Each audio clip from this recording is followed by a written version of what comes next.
Hi hello welcome back to the channel explore with Sriram. Hi I'm real sorry లేట్గా post చేస్తున్నాను Avatar vlog. నేను నిన్న చూసి రావడం జరిగింది సండే.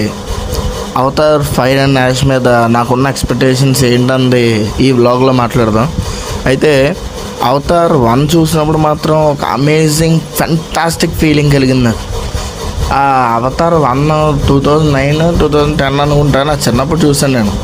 అసలు ఆ పాండోరా గ్రహం, ఆ వరల్డ్, అదంతా చూసినప్పుడు నేను మెస్మరైజ్ అయిపోయాను అనమాట ఒకసారిగానే. నీ అమ్మ భలే క్రియేట్ చేశారు ఆ వరల్డ్ అయితే అయింది కానీ అని. అయితే అవతార్ ఫైర్ అండ్ యాష్ మీద నాకున్న ఎక్స్పెక్టేషన్స్ ఏంటంటే, అవతార్ ద వే ఆఫ్ వాటర్లో స్లోగా ఉన్న, ఆ పేసీగా లేకపోయినా ఆ ఎమోషన్ అన్ని వర్కౌట్ అయ్యింది. చాలా బాగా చూపించారు కూడాని.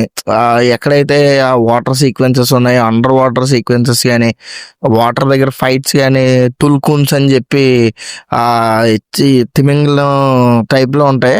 వాటిల్లో ఉండే వాటికి మనుషులకి మధ్య ఉండే ఎమోషన్ కనెక్ట్ కానీ అవన్నీ చాలా బాగా ఎస్టాబ్లిష్ చేశారు. కానీ అవతార్ ఫైర్ అండ్ యాష్ వచ్చేటప్పటికి మాత్రం నేను చాలా ఎక్సైటెడ్గా ఉన్నాను. ఎంత ఎక్సైటెడ్గా ఉన్నానంటే అది మాటల్లో చెప్పలేను. ఎందుకంటే ఫైర్ ట్రైబ్ అంటున్నారు, వోల్కనోస్ అంటున్నారు, ఈవిల్ సైడ్ ఆఫ్ నావీస్ని చూపిస్తూ అంటున్నారు. అండ్ మనుషులు, ఈ మనుషులకు కూడా ఈ పాండోరాని దోచుకోవాలనే ఆశ ఎక్కువగా ఉంది. అయితే ఈ మనుషులతో వెళ్ళి నావీ పీపుల్తో కలిసిన తర్వాత ఎవరైతే evil side of navy people ఉన్నారో, ఫైర్ ట్రైబ్ వాళ్ళు, యాష్ పీపుల్, వాళ్ళతో కలిసిన తర్వాత ఎంత బ్రూటల్గా ఉండబోతుంది ఆ ఫైట్ సీక్వెన్సెస్ కానీ, లేకపోతే నావీ కల్చర్ని వాళ్ళు ఎంతవరకు డిస్టర్బ్ చేయగలుగుతారు, ఈవాను కూడా ఎక్కువగా ఇందులో చూపిస్తారేమో అని నేను అనుకుంటున్నాను. అది ఎంతవరకు అవుతుంది అని చాలా చాలా చాలా హోప్స్ ఉన్నాయి, చాలా చాలా ఎక్స్పెక్టేషన్స్ ఉన్నాయి. అయితే వీళ్ళు ఎంతవరకు చూపిస్తారు అవతార్ ఫైర్ అండ్ యాష్లో జేమ్స్ కెమెరాన్ గారు అంటే నాకు తెలియదు. కానీ నాకు మాత్రం మంచి ఎక్స్పెక్టేషన్స్ ఉన్నాయి అవతార్ ఫైర్ అండ్ యాష్ మీద. అవతార్ ఫైర్ అండ్ యాష్ కంప్లీట్గా ఒక గుడ్ మూవీ అవుతుందని నేను అనుకుంటున్నాను.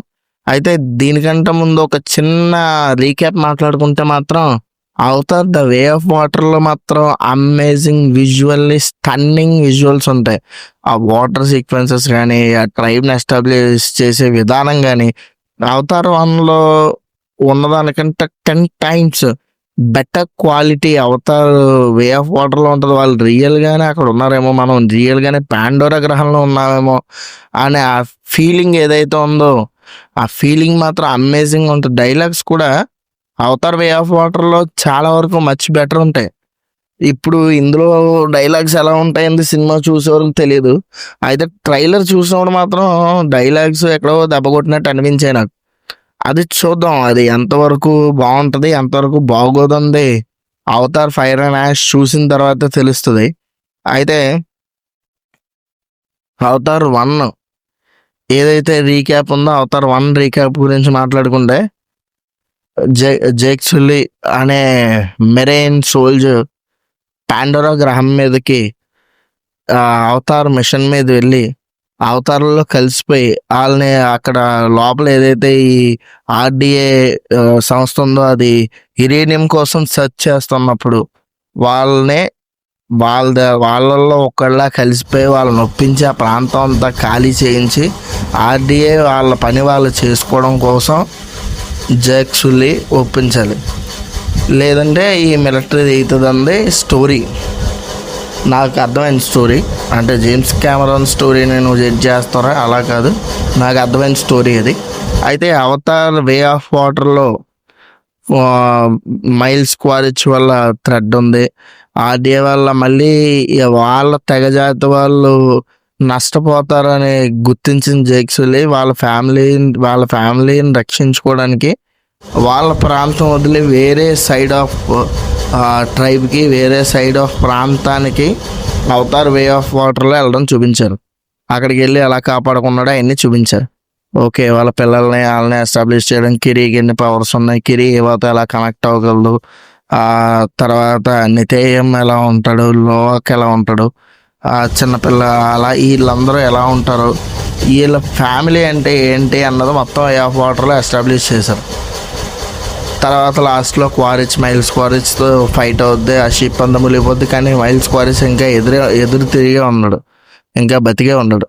మైల్స్ క్వారిచ్ తన రివెంజ్ తీర్చుకోవడానికి రెడీగా ఉన్నాడు. అలాగే జాక్ సుల్లీ కూడా తన కొడుకు చనిపోయాడు, రివెంజ్ తీర్చుకోవడానికి ఫైట్ చేయడానికి రెడీగా ఉన్నాడు. తర్వాత లోవాక్ కూడా చాలా రిగ్రెట్ తోటి తన అన్న విషయంలో జరిగిన దానికి ఎంతో ఫీల్ అవుతూ తను కూడా ప్రూవ్ చేసుకోవాలని ఇదిమే ఉన్నాడు. నేత్రి చాలా కోపంగా ఉంది. ఇన్ని ఆస్పెక్ట్స్ ఉన్నాయి అవతార్ ఫైర్ అండ్ యాష్ చూడడానికి. నాకైతే ఇన్ని ఎక్స్పెక్టేషన్స్, ఇన్ని ఆస్పెక్ట్స్ ఉన్నాయి అవతార్ ఫైర్ అండ్ యాష్ చూడడానికి. అయితే ఈ అవతార్ ఫైర్ అండ్ యాష్లో ఇవన్నీ ఆయన ఎలా ఎస్టాబ్లిష్ చేస్తారన్న మాత్రం చూడాలి. Let's hope. సినిమా చాలా బాగుంటుంది, విజువల్గా స్టన్నింగ్గా ఉంటుంది, కానీ స్టోరీ ఎలా ఉంటుందని చూడాలి. నేను ఈ సినిమా మొత్తం చూసిన తర్వాత కంప్లీట్గా డెడికేటెడ్గా ఒక వీడియో పెడతాను. ఆ వీడియోలో కంప్లీట్గా మాట్లాడతాను అవతార్ 1, అవతార్ 2, అవతార్ 3 ఈ మూడిట్లో ఏం చేంజెస్ వచ్చినాయి, ఎంతవరకు అవతార్ ఫ్రాంచైజ్ ముందుకెళ్ళింది, లేకపోతే అసలు ఏ పార్ట్ను నన్ను సాటిస్ఫై చేసింది. ఇది పర్సనల్గా నా ఒపీనియన్. జేమ్స్ కెమెరాన్ అంటే చాలా ఇష్టం, ఆయన వర్క్ అన్నా సరే. ఎంత ఇష్టమైనా సరే డిసప్పాయింట్ చేస్తే చూడలేం కదా.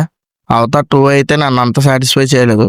Let's hope Avatar fire and ash మాత్రం మంచిగా సాటిస్ఫై చేస్తుంది, మంచిగా రిజల్ట్ వస్తుందని. Thank you for watching. Bye bye. మళ్ళీ మరెన్నో మంచి అద్భుతమైన వీడియోలతో మీ ముందుకు వస్తున్న ఛానల్ కొంచెం సబ్స్క్రైబ్ చేసుకుని ఉంచండి.